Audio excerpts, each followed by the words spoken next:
கர்த்தர் இன்று உங்களிடம் சொல்கிறார், நேரம் தாமதமாயிருக்கலாம், ஆனா நான் தாமதிக்கல. கர்த்தர் தமது வாக்குத்தத்தத்தை நிறைவேற்றுவதில் தாமதமாயிருக்கிறார் என்று சிலர் எண்ணுகிறது போல அல்ல.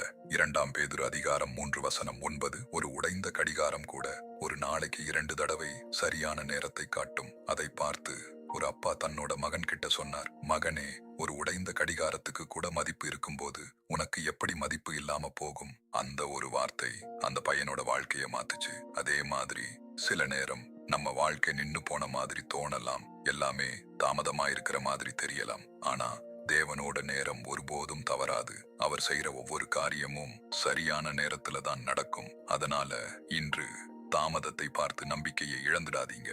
ஏன்னா தேவன் உங்களுக்காக குறிச்ச நேரம் கண்டிப்பாக வரும். அவர் சொன்னதை அவர் கண்டிப்பா நிறைவேற்றுவார். இந்த வசனம் உங்கள் மனதை தொட்டிருந்தால், இது யாருக்காவது உதவும் என்று நினைத்தால் அவர்களுடன் ஷேர் பண்ணுங்க.